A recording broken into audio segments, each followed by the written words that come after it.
Hey everybody, it's Matt Emery. Welcome to another video for the Unfound Anamnesis, and today is story time. So I'm going to share with you a short story that I wrote back in June.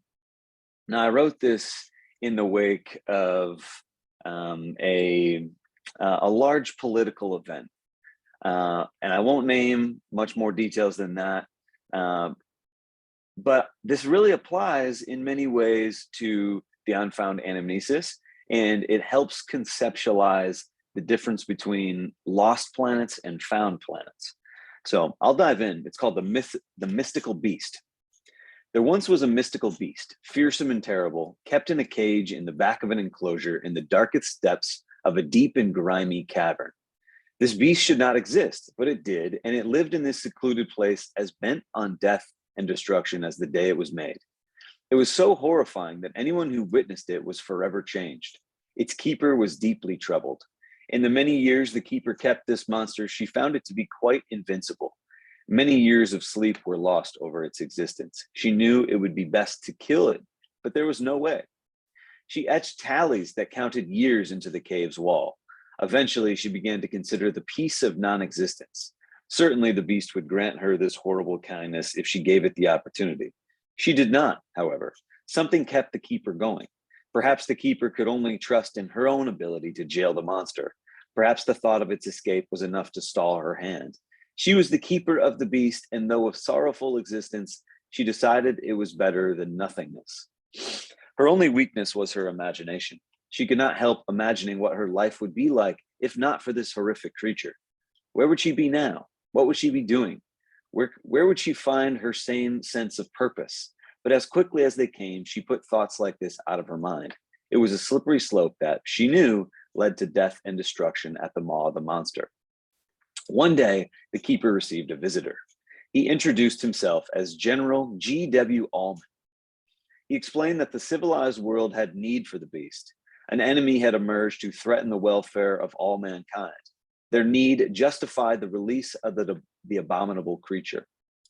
The keeper explained the indiscriminate butchery that the beast would commit. She explained that it would solve the world's problem, but not without creating something much worse.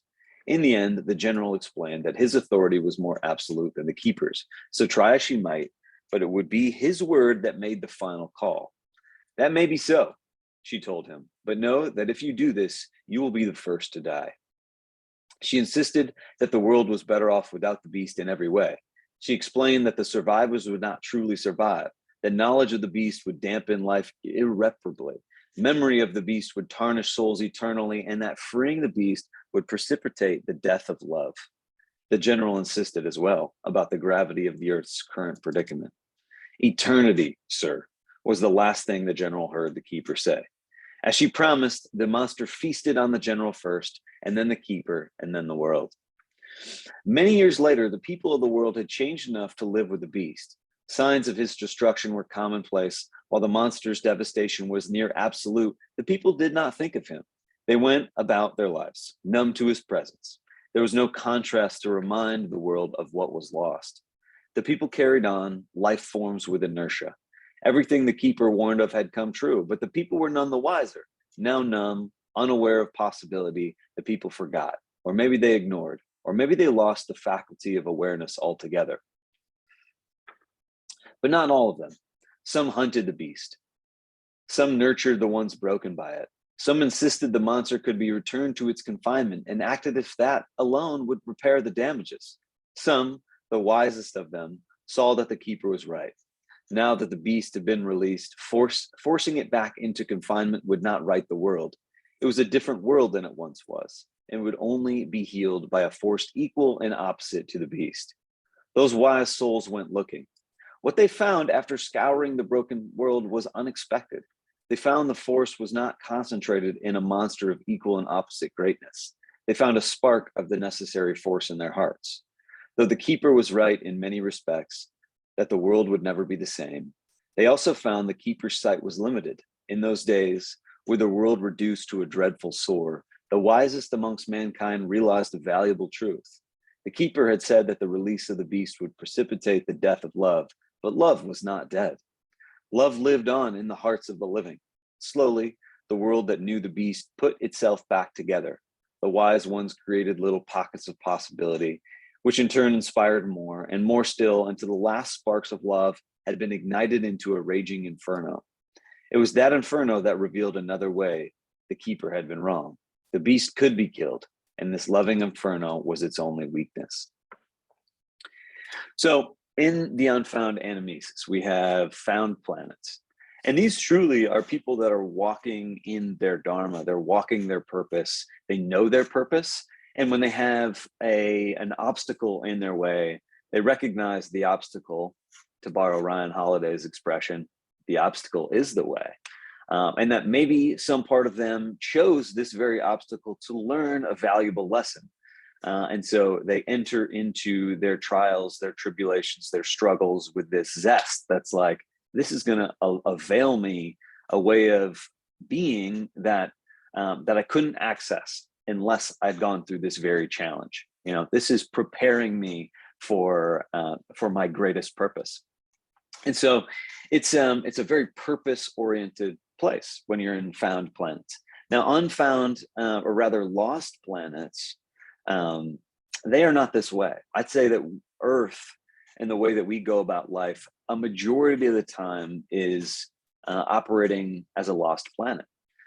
This thought that that we could possibly have a setback, that something could be wrong, that something is, things are black and white, and we trust the powers of our own limited perception to really dictate and judge the rightness and the wrongness of things.